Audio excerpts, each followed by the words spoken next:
Boro used to tell me, hey manze Deno, hii pombe unakunywa ni mingi sana, jaribu unapunguza. But you would come for me, we go to drink.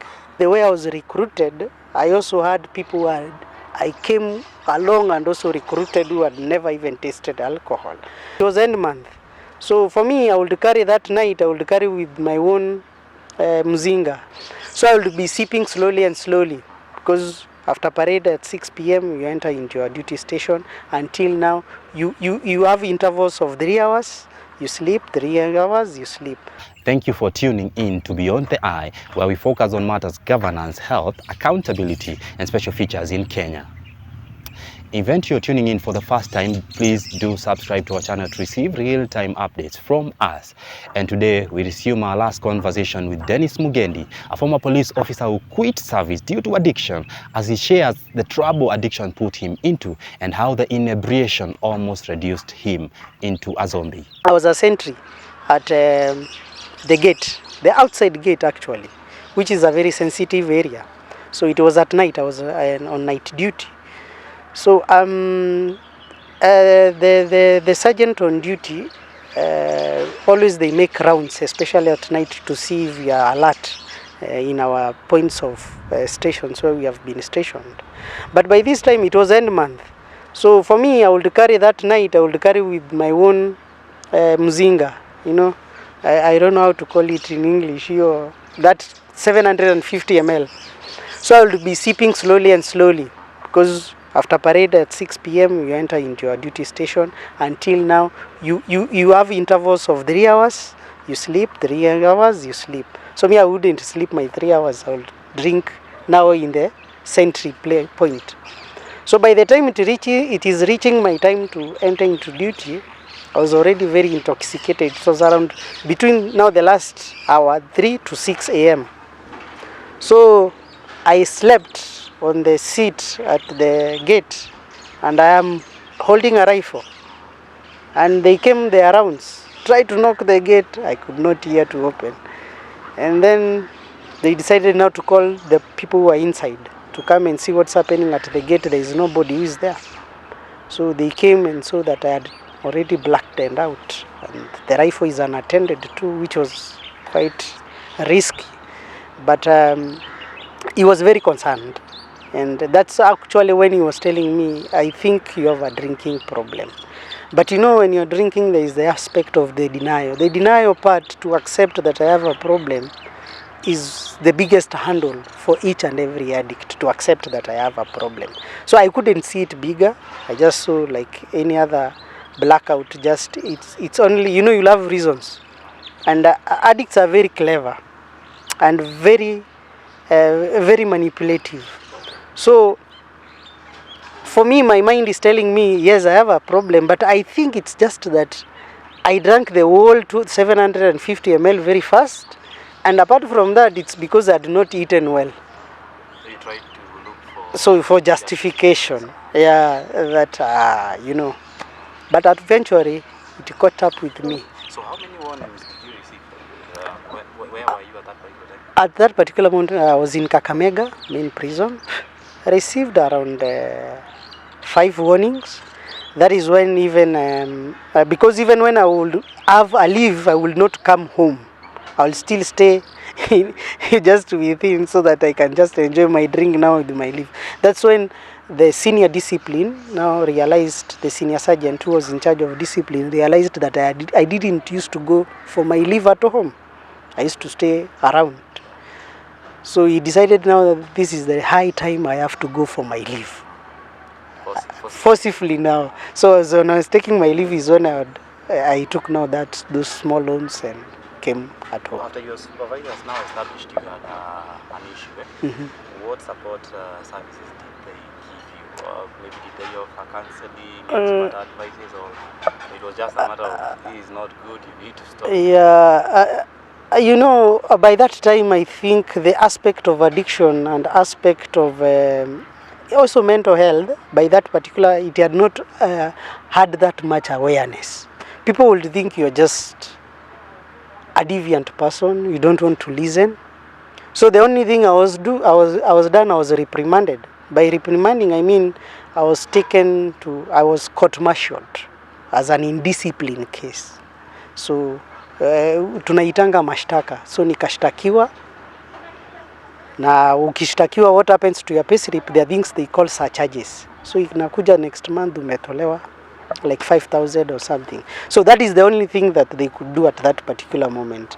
But I remember there is the prison's chaplain, the one who was in charge of that, because when I was actually in the prisons as a trainee, I was actually the vice chairman in the Catholic prison staff trainees. I was the chairman. So he called me and asked me, see, I have heard and I've seen even in your file that you are this, come to church.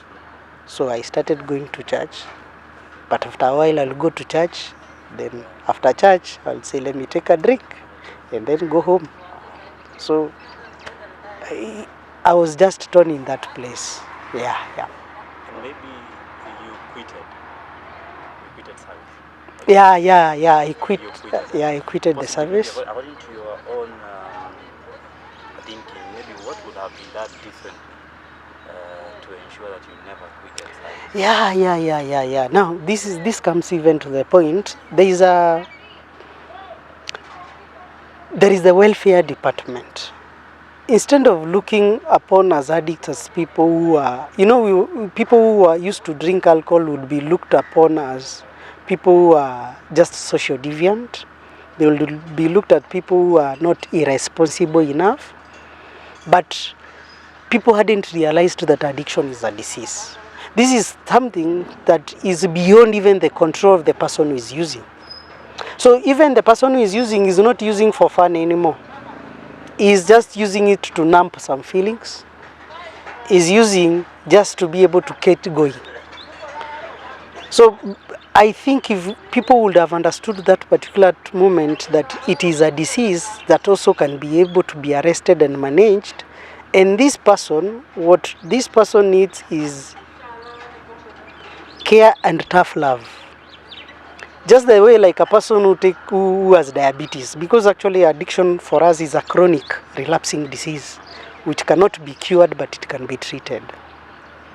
So if we are to take it in that aspect, that this person is just a sick person who just needs help, who just needs care and tough love. So help by that time would have been offered because we have a welfare department. Right now it's very easy, especially now with the current dispensation in terms of offering the services to the police service. They have these psychological counselors. They have even where there is a fund that is able to take care of them for their rehabilitation service. By that time we didn't have rehabilitation services or anything. Anybody who was found to be having drunk while on duty, you will be taken out to those surcharges or be reprimanded or added extra duty. But now you find that this person, the problem is that this is a brain and a body disease. So treat this person as a sick person.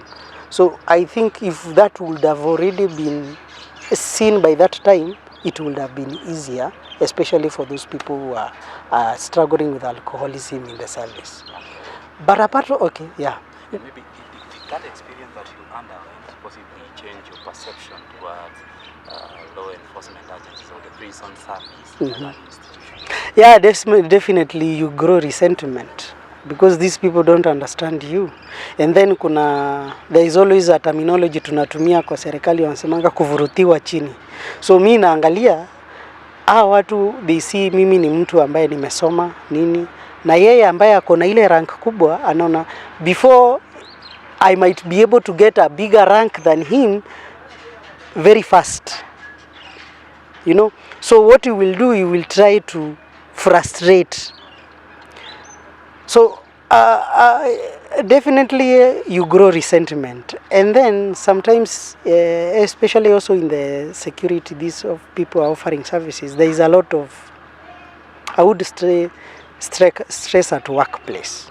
So even the stress coping mechanisms are not there. There is no team building. You never get to hear than that. You know, most institutions right now, they offer team building to their employees.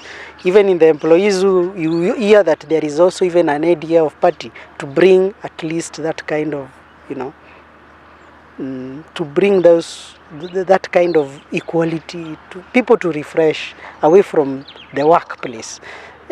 You know, so that I would say that that old traditional way of dealing with the security officers has to change. We need to have a paradigm shift in terms of the situations at workplace. Yes, discipline has to be maintained, boundaries have to be maintained, work has to be done, but can we have a cohesive where we don't have to have those traditional way of thinking and way of mentality of doing things? So for me, I grew a lot of resentments, and that's why I decided I'm not going back to that, because even psychologically I thought even the service itself is allowing drinking and use of drugs and substances. Yeah. So you talked about rehabilitation now. Yeah. Maybe could you share now that journey? Who took you to rehab, or was it paid for by service, or you did it from the family? No, by that time I had quit. I had been given a few warning letters.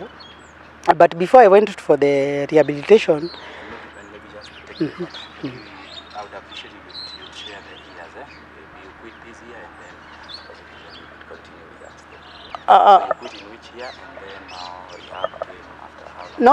No, quitting the service. I quit my service on that was in 2013. And actually, what happened? I went back.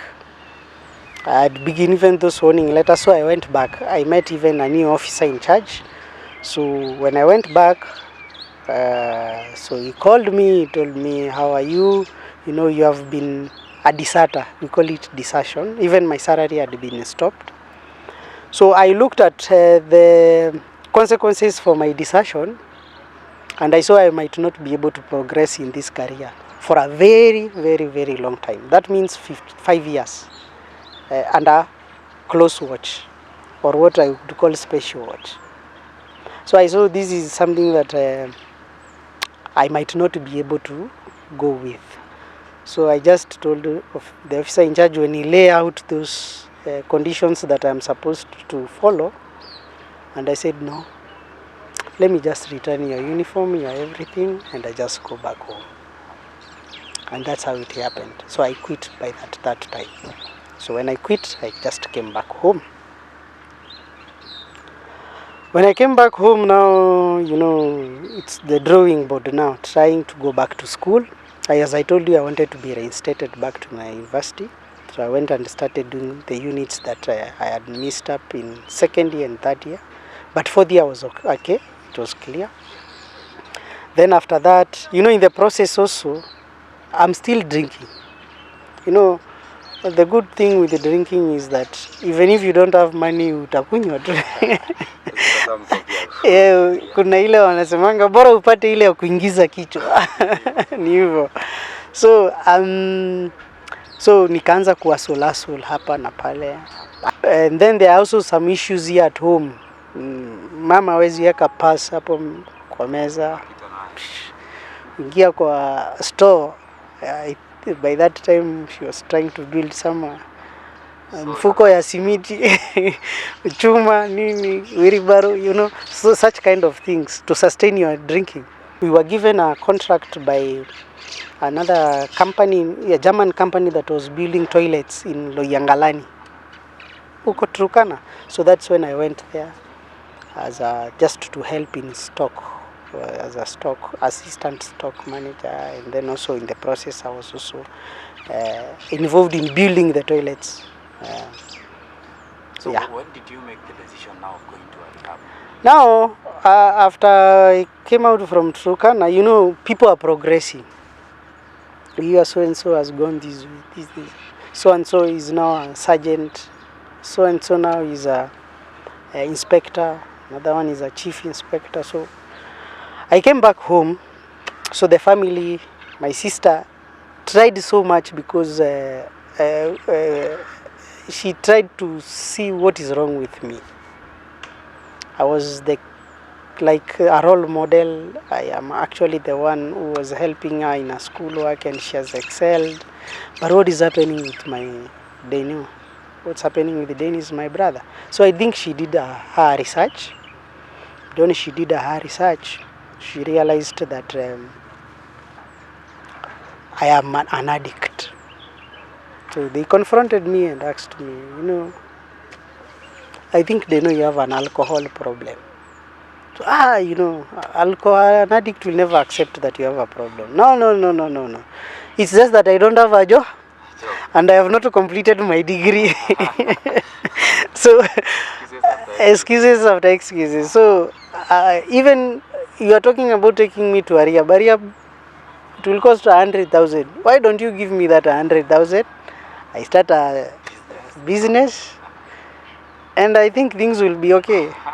Told me, I will give you that 100,000, you will die, it will kill you.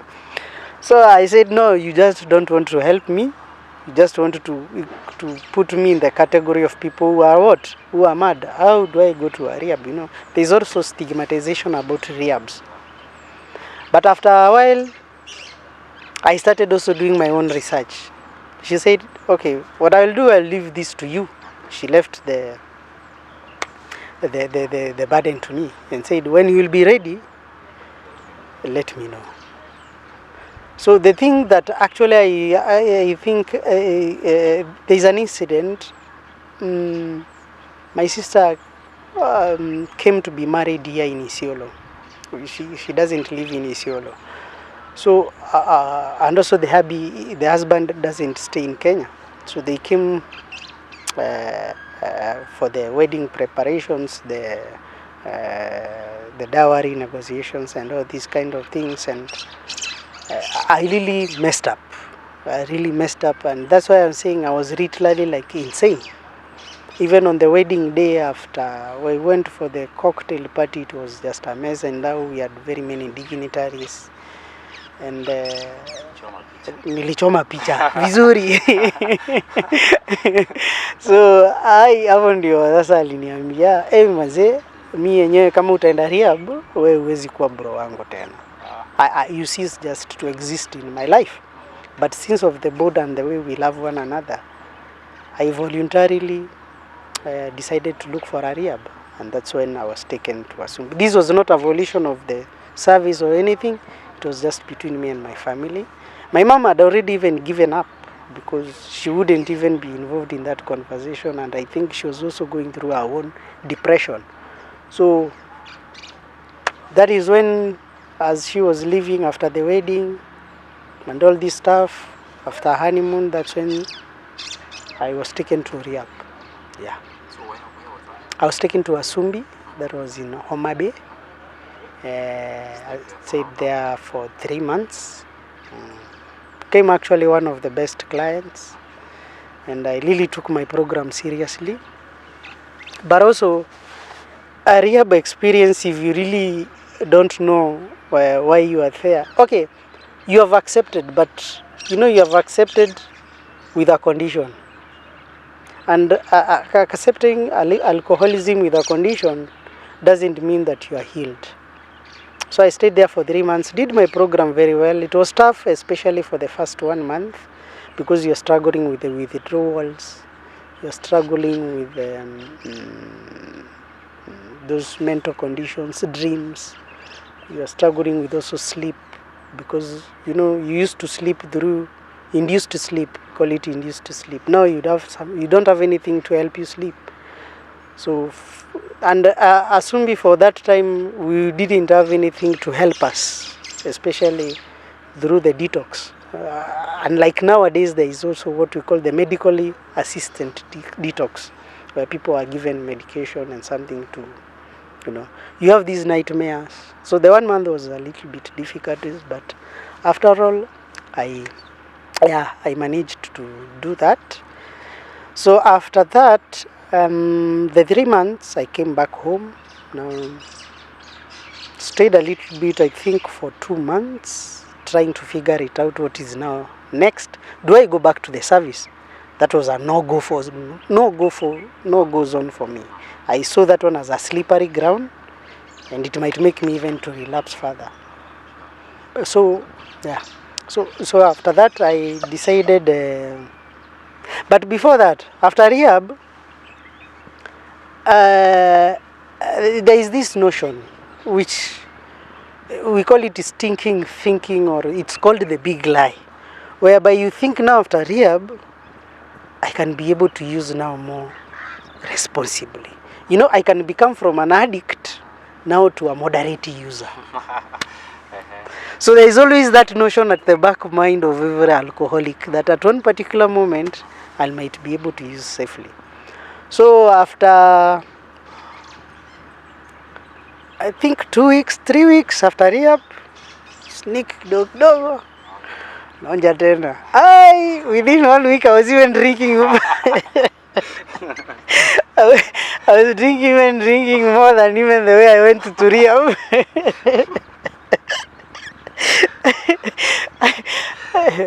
Hey, so my mom is wondering, why is this thing not working really?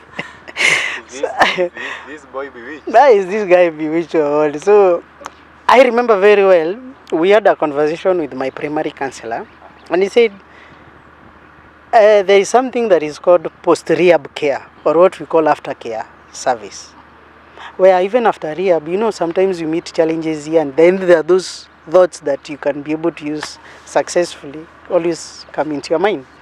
So I tell my mom, now what we do, wacha niende aftercare. Aftercare is where you go at least for a relapse prevention, because by this time, yeah, you have slipped, not really full-blown relapse, but you know, for a normal human being, ataona umerelapse. So I decided, okay, let's go for this aftercare. Now, when I went for the aftercare, that was supposed to take like a month, is when now it hit me. Since I've done in university general psychology, even when I was a prisons officer, we did in the officers training, there is also a psychology course and counseling. I decided, wow, there is a course that they are offering in collaboration with Tangaza University. It was called addiction counseling course. Why don't I enroll? And maybe I can be able to help other people. I think this is what we call now, it's like a divine intervention, or like a turning point. So by that, when I was in the aftercare program, I decided, I sold the idea to my sister and my mom, and they said, okay, if this is what you want to do, well and good, because if it will be able to help make you be sober, and it will be able to save your life, well and good. I did that crash course with Asumbi. Now, by the way, that after completing the 3 months, the certificate in addiction counseling, I went now for the practicum. So still in Asumbi. Then after Asumbi, still did the diploma, still now like working with Asumbi. So from, that was 2017. So from 2017, like, and 2018 part of it, I was just rehab based. I was centered in the rehab. And I could see people, now the testimonials, you see parents crying and how you have helped them and this. So it became like part of me. It became like a calling. I decided now I'm shutting everything. Because as I told you, I'm a jack of all trades. Because I've done my CPAs. I've done CPA section 1 and 2. I dropped that now. I actually, now this was doing public administration and economics. I actually wanted to become a DC by then. So I dropped this. And then now the prisons, the security, officer, I dropped that. Now this, now a counseling, addiction counseling and psychology, now this became my passion. I said, no, the other things I'm shutting them down, because also they have become unfinished business. At least there is this something that I've started, and I've seen the end of it all, and I can see even the results of my labor. I am sober, I am able to build up myself, And yeah, that's how the rehabilitation was until I became now there, towards to who I am. Yeah. It's quite a journey. So maybe did stigma affect your recovery in any way? Stigma, not really. What really affected my recovery was the expectations. And I will say expectations and frustrations. Basically, there are 5 things that are very key, especially, and I will maybe talk to any person who is recovering there. These 5 areas are the ones that actually are very key, especially for person who is in recovery. One is how to deal with pain, especially physical and emotional pain that you have undergone through your addiction period, because there are injuries, there are separations, there is a lot of emotional baggage that you are carrying, a lot of emotional volatility. So if you are able to deal with that, that is a challenge, especially for me in the recovery. The other one was shame and guilt. You feel ashamed that I've wasted, like for me, I wasted my full 15 years because I've been 10 years in addiction, completely addiction, and then 5 years in and out, So there's a lot of shame and guilt that is coming through this. So this is a challenge in recovery. Number 3, there is the resentment. There is a lot of anger. There is a lot of hatred. There is a lot of bad feelings towards people and towards people. So if you are able to open up your heart and don't carry a lot of burdens, don't carry a lot of issues with you, because addiction also, for me personally, has come up with a lot of promiscuity. I'm carrying a lot of burdens ziko huko. Watoto nilizaa na wengine sijui wako wapi na wengine hata hawajashughulikiwa. So you are carrying a lot of baggage, especially in addiction. So you are dealing with also resentments. Then you are dealing with a lot of fear, especially fear of the unknown, fear of what next. That's why for recovery we usually tell people, just take a day at a time. Tomorrow, let it take care of yourself. The only thing that you can be able to control is today. But an addict lives with a lot of fear and anxiety. That's why you say, especially for the people who smoke, anasemanga, hey, wacha kwanza nitomeka fegi, nitoe hizi anxiety, or let me take a weed, or let me take a blunt, because you are founded with a lot of fear and anxiety. That is another challenge, especially in addiction. Then the other one is now the expectations and frustrations. You're sober, yes, but life has to go on its own terms. You won't be sober and recover all those 10 years in one day. Or you might even not be as a person that you expect. Then also the family is expecting this angel like a person. You're also entitled to get angry. You're also entitled to not to be treated like a lesser person. Because you say, parents especially who have wasted so much on a lot of resources on their child, you say, ukifanya kitu kibaya nakwambia, unajua ni pesa ngapi that thing. So that one becomes a very big challenge, especially in the recovery journey. So for me, has been those expectations, frustrations, those 5 areas actually that I've talked: the emotional pain, the resentments, fear, anxiety, and yeah. And now we know there are quite a lot of officers who are undergoing sincerely now dealing the one you did.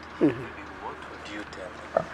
What advice would you give them? First of all, is to do an introspection. I usually call it, take a pen and a paper and do something we call a decision box.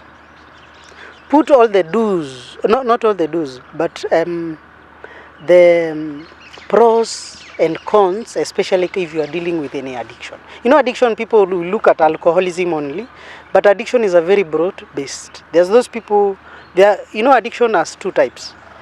Not even 2 types, there are several types.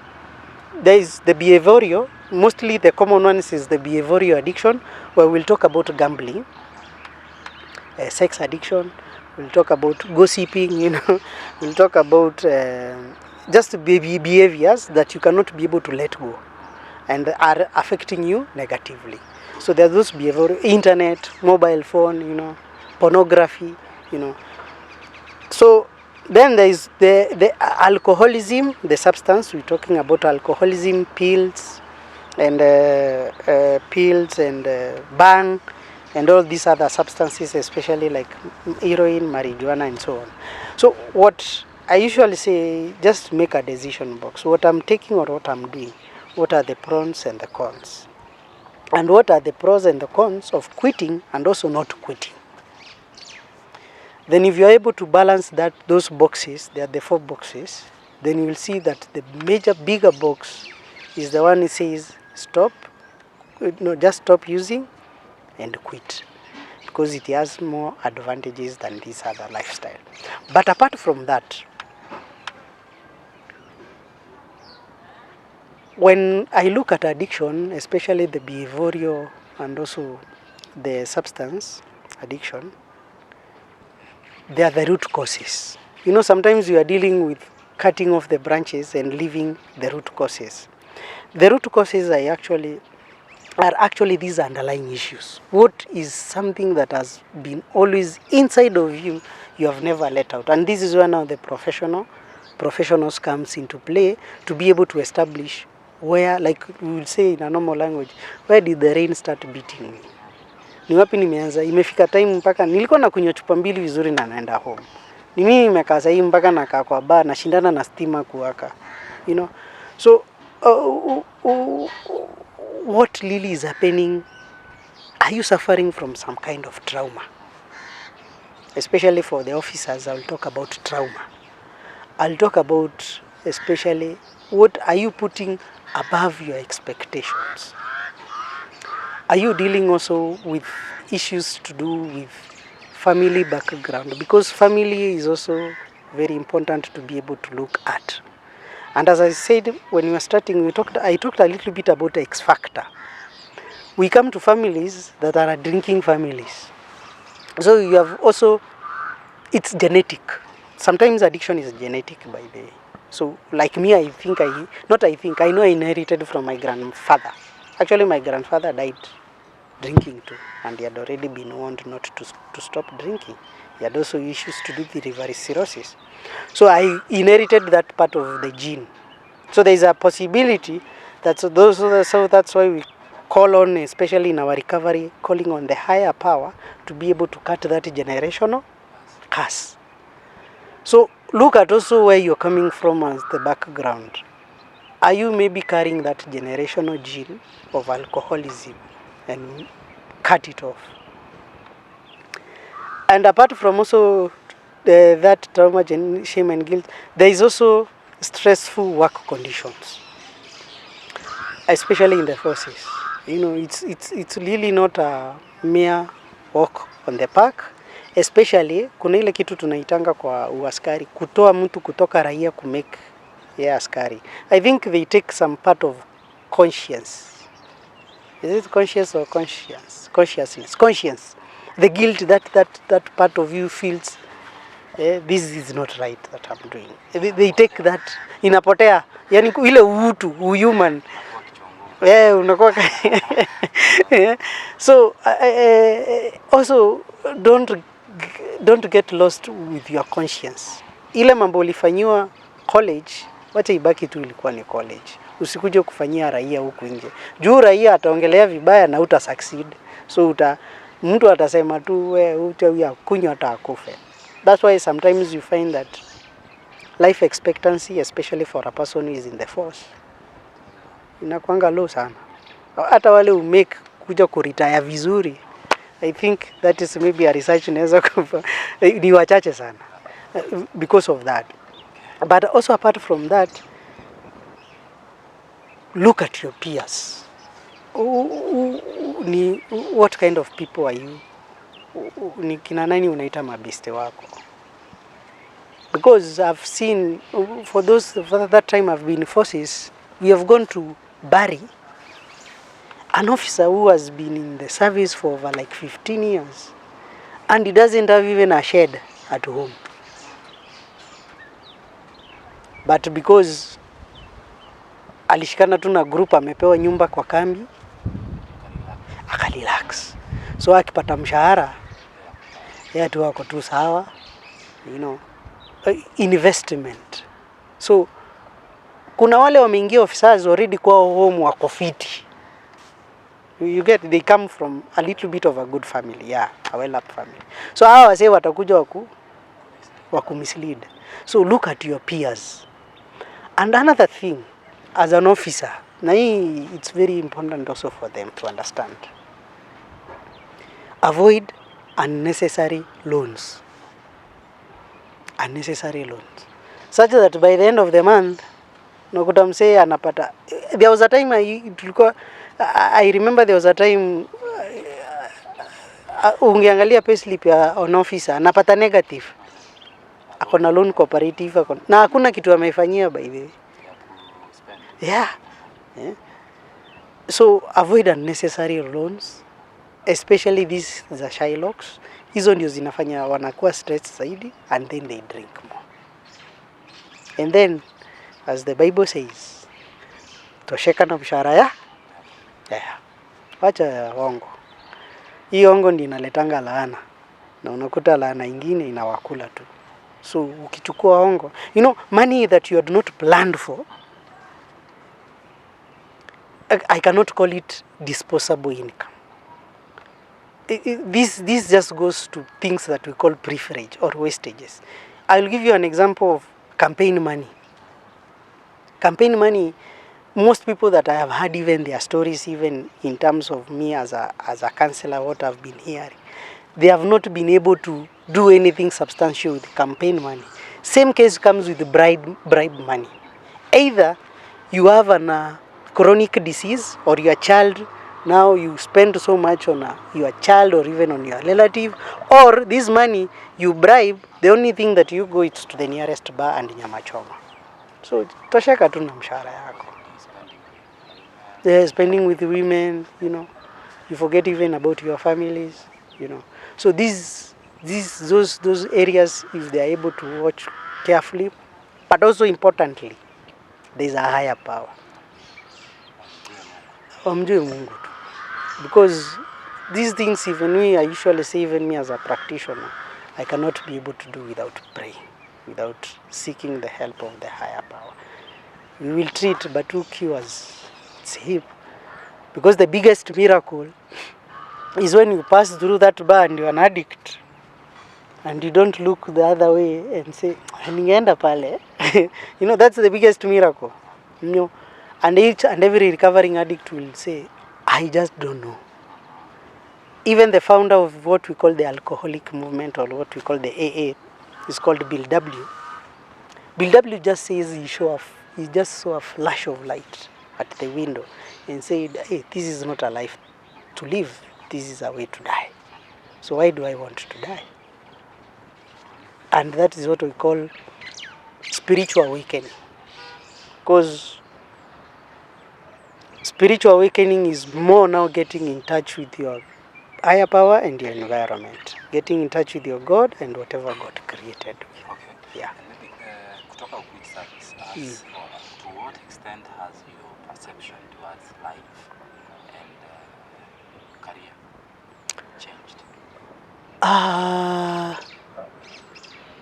I think my perception. No, I first of all, even towards my perception about life, is that I have seen a lot of transformation in the service so far, and even in my last place that I was used to work, I was dealing with police officers who have been brought into rehab centers, who have been brought into that rehab center that I was working. Just my last intervention where I was would say employed. So I have seen a lot of care. I have seen a lot of transformation in the service, especially, and I've seen a lot of willingness to better. Even, when you better one person, you have bettered the whole society. There is one police officer, he's called Kamenjo, and I think he's also running a program somewhere in Muranga. He has been able also to transform that. It's called CIMEC Rehab, I think. So Inspector Kamenjo has also been able to transform that kind of vision that people had towards the service. Sorry. So my perception really has changed in such a time that I have created more empathy in myself. I feel more that actually for me it's more required. I am required more to transform the society than even the society requires from me. Than I require from the society.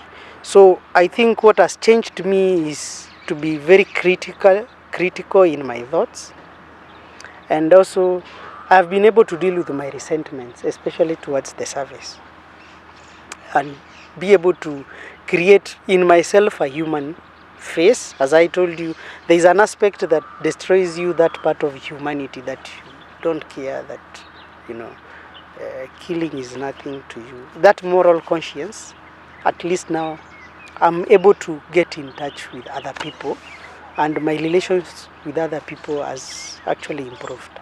Yeah. Yes, definitely. Not even continuous. We need to have mental health practitioners in their stations. And not only mental health who are just employed and just their doors are closed, people who can be accessible. But sometimes I usually say when we have those services, maybe in the stations, some might not be able to open up. Then why don't you outsource? Or I will be able to mention that we want to form an organization whereby we can also be able to volunteer. Not necessarily even to be paid, to volunteer at least once in a week or once in a month or once in a fortnight. We can be able to go to these stations and talk to them, and because they may be able to open up to a person that it doesn't stay with them than so those areas, if they are looked up, it will be able to help them so much, where they can be able to vent out, where they can be able to ventilate on their issues and be given options on how to deal with them. Yeah. Now, maybe looking back, what do you think needs to be done to ensure now those officers who are affected access how they say required support? Because I was just checking in the last financial year, some good amount of money.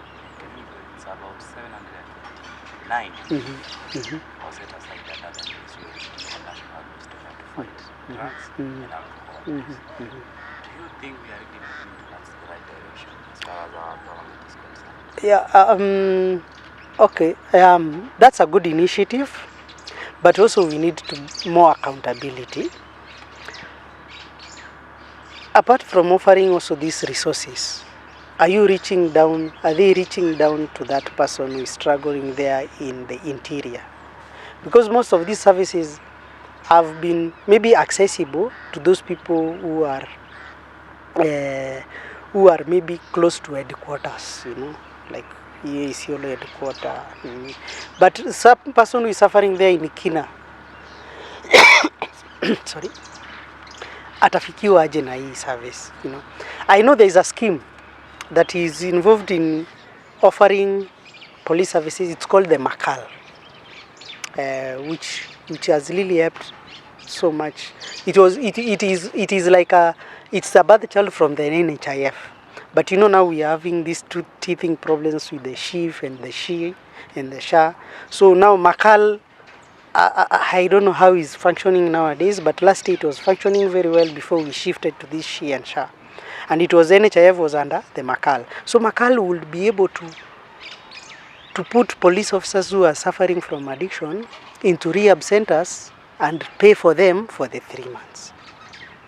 First they go even for the detox, 2 weeks, and then they are taken for 3 months for the rehabilitation. That used to work very effectively. For now, I am not privy to information of how if it's still functioning. That's why I told you in my last rehab it was functioning very well. That's why I had a lot of exposure with a lot of police officers, even with the senior ranks who are in that rehab.